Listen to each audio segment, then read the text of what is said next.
नमस्कार दोस्तों, इस वीडियो में हम आपके लिए लाए हैं हिंदी के कुछ क्वेश्चन जो कि बीएस पीएचसीएल के प्री एग्जाम के लिए क्या है, बहुत ही इम्पोर्टेंट है। आइए हम पहले क्वेश्चन की तरफ चलते हैं। पहला क्वेश्चन है लोकोक्तियों। क्या लिखा है? लोकोक्तियों। लोकोक्तियों का सही अर्थ मिलान कीजिए। यानी कि क्या दिया है, एक तरफ लोकोक्तियां दे दिया है, उसका दूसरी तरफ अर्थ दिया है और उसको क्या करना है, हमें मैच करना है। तो दिया है मान न मान मैं तेरा मेहमान, यानी कि कोई आपकी बात नहीं मान रहा है, यानी कि जबरदस्ती गले पड़ रहा है। तो क्या हो जाएगा? पहले का सी। पहले का सी किसमें देख लेंगे? एक ही ऑप्शन है पहले का सी, यानी कि डी। ठीक है, वैसे भी आगे देख लेते हैं हम। सुनिए सबकी करिए मन के, यानी कि आपको क्या है, सलाह सबसे लेना है। अगर आप कोई काम कर रहे हैं, उसमें आपको लग रहा है कि अड़चन आ सकती है, तो आप क्या करें, पहले सब जो भी मिल रहा है उससे क्या कर लीजिए, सलाह ले लीजिए। फिर उसके बाद क्या, एक निष्कर्ष पे पहुंचिए और अपना अपने मन की करिए, यानी कि अंतःकरण की बात माननी चाहिए। तो क्या हो गया? सुनिए सबकी करिए मन की, यानी कि क्या हो गया? दूसरे का आंसर क्या हो जाएगा? डी। तो आंसर क्या हो जाएगा? डी सही है।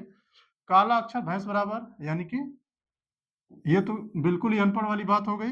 तीसरे का है जैसे नागनाथ वैसे सांपनाथ, यानी कि एक जैसा है वैसे दूसरा ये, यानी क्या है? दुष्ट है।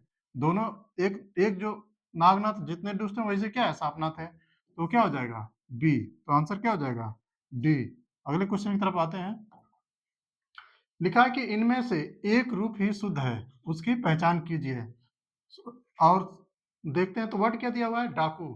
डाकू मतलब चार दिया है, अलग अलग तरीके से लिखा है, उसमें एक ही शुद्ध है। तो डाकू का अगर हम प्रोनाउंसिएशन यानी कि उच्चारण करेंगे तो डाकू, यानी कि जो कू है वो एकदम तुरंत नहीं होता है, उसमें भी टाइम लगता है थोड़ा।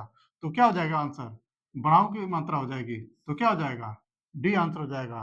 डाकू। ये वाला नहीं रहेगा, ये क्या हो जाएगा? अड़क की तरह आ जाता है। तो ये रहेगा ड, डाली डॉग, क में बढ़ाओ की मात्रा कू, डाकू। आंसर क्या हो जाएगा? डी। अगला क्वेश्चन की तरफ। अगला क्वेश्चन है निम्नलिखित विकल्पों में से कौन सा दीर्घ स्वर नहीं है? दीर्घ स्वर नहीं है।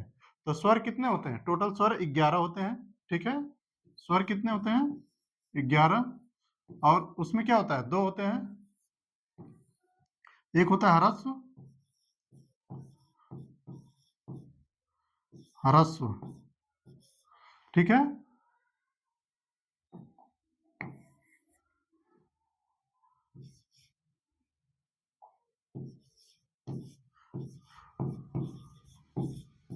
ह्रस्व स्वर होगा और यहाँ पे क्या हो जाएगा? दीर्घ।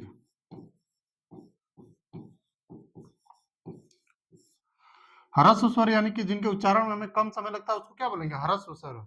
और जिनके उच्चारण में ज्यादा वर्ड लगता है उसको क्या बोलते हैं? ज्यादा समय लगता है उसको दीर्घ स्वर बोलते हैं। तो ह्रस्व स्वर में क्या हो जाएगा? यानी कि कम जल्दी उच्चारण, तो अ हो जाएगा। अ, छोटी ई,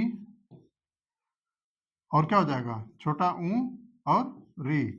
ठीक है, तो चार कितने आ जाएंगे? चार होते हैं ह्रस्व, और जो बचे हैं 7 वो क्या हो जाएंगे? दीर्घ होते हैं। अब दोनों को जोड़ देंगे तो टोटल कितना हो जाएगा? 11। तो टोटल स्वर कितने होते हैं? 11, जिसमें क्या होता है? 4 ह्रस्व और 7 दीर्घ होते हैं। तो पूछा है कि दीर्घ स्वर नहीं है, यानी कि दीर्घ स्वर में क्या आ जाएगा? छोटी ई। बाकी ये बाकी सब क्या हो जाएंगे? दीर्घ स्वर में आएंगे। अगला क्वेश्चन। निम्नलिखित शब्दों के क्रमशः सही पर्यायवाची होंगे, यानी कि दिया है कि शब्द दिया हुआ है उनके क्रमशः पर्यायवाची फाइंड करना है, यानी कि भौरा, दुष्ट और दुर्गा। तो भौरा का पर्यायवाची क्या होगा? द्विरेफ। ठीक है, दुष्ट का वंचक और दुर्गा का क्या होगा? कल्याणी। तो आंसर क्या हो जाएगा? डी। अगला क्वेश्चन है, लिखा है अतिवृष्टि, अदृश्य, अतिवृष्टि, अदृश्य और आकर्षण शब्दों के क्रमशः सही विलोम होंगे, यानी कि क्या करना है? क्रमशः विलोम करना है, यानी कि पहले इसका विलोम, फिर इसका विलोम, फिर इसका विलोम फाइंड करना है। तो अतिवृष्टि का क्या होता है? अनावृष्टि। अनावृष्टि किस में है? ए में है और सी में, सॉरी डी में है। अदृश्य का सदृश्य, यानी कि सी, सॉरी डी। तो आंसर क्या हो जाएगा? आंसर डी हो जाएगा। आकर्षण का क्या हो जाएगा? विकर्षण। अगला क्वेश्चन हो जाएगा, कौन सा शब्द सदैव एक वचन में होता है? सदैव एक वचन में। तो सदैव एक वचन में क्या होता है? वर्षा हमेशा क्या होता है? सदैव एक वचन में प्रयोग होता है। बाकी ये जो तीन है ये किस में होता है? हमेशा, हमेशा ही किस में? बहुवचन में प्रयोग होते हैं। तो आंसर क्या हो जाएगा? ए। अगला क्वेश्चन है, शुद्ध शब्द है, यानी कि एक ही शब्द चार अलग अलग तरीके से लिखा हुआ है, इसमें पहचानना है क्या है, शुद्ध कौन सा है, करेक्ट स्पेलिंग यानी कि शुद्ध, तो क्या हो जाएगा बी, कवित्री, क व य में छोटी की मात्रा, त में बड़ी की मात्रा। ये हमेशा क्वेश्चन पूछा जाता है, ध्यान रखिएगा। कवित्री, कवित्री हर जगह लगभग क्वेश्चन आ ही जाता है, जो भी एग्जाम होते हैं हिंदी के जिसमें आते हैं, तो कवित्री क्या हो जाएगा, शुद्ध हो जाएगा। अगला क्वेश्चन है, मुहावरों को उनके उचित अर्थ से मिलाइए, यानी कि एक तरफ मुहावरा दिया गया, उसके बाद दूसरी तरफ उसी का अर्थ दिया गया है, लेकिन क्या है सेम ऑर्डर में नहीं है, हमें क्या करना है, उसी को फाइंड करना है। लिखा है हवा का रुख पहचानना, यानी कि समय के अनुसार चलना। हवा का रुख पहचानना का क्या हो जाएगा, समय के अनुसार चलना। मुट्ठी में होना यानी कि बस में होना। आंखें पथरा जाना यानी कि थक जाना। रंगा सियार होना यानी कि ढोंगी करना, ढोंग करना। ठीक है, तो क्या हो जाएगा, पहले का डी, पहले का डी किस में देख लेंगे, बी में है, और किसी में नहीं है। दूसरे का सी, दूसरे का सी है। तीसरे का बी, तीसरे का बी है। चौथे का ए, तो आंसर क्या हो जाएगा बी। अगला क्वेश्चन है, निम्नलिखित में से कौन सा खग शब्द का पर्यायवाची शब्द नहीं है। खग मतलब क्या होता है, पक्षी, पंछी नहीं बोलेंगे इसको, क्या बोलेंगे, पक्षी।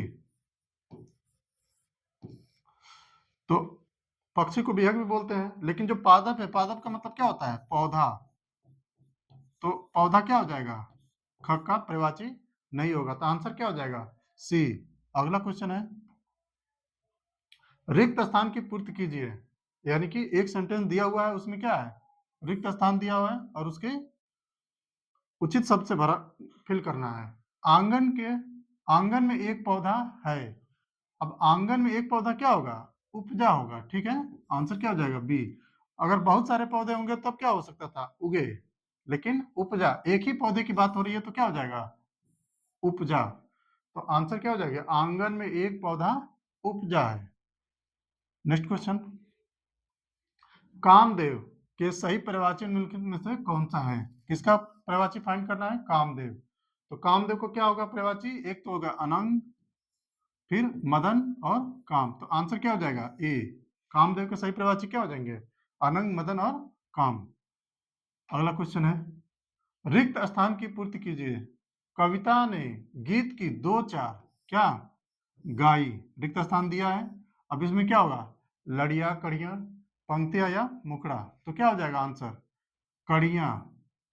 कविता ने गीत की दो चार कड़ियां गाई, कड़ियां का मतलब कविता की जो लाइनों की जो हिस्सा होती है उसी को क्या बोलेंगे, कड़ियां।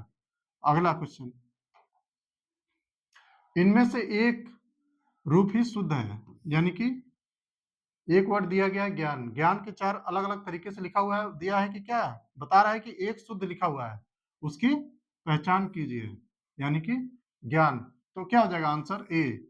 ज्ञान कैसे लिखा जाता है, ज्ञ, आ की मात्रा और पूरा न, उसको क्या बोलेंगे ज्ञान, न कि आधा ग या ज्ञान, ये भी ज्ञान है लेकिन क्या होगा ये गलत है, शुद्ध रूप नहीं है इसका।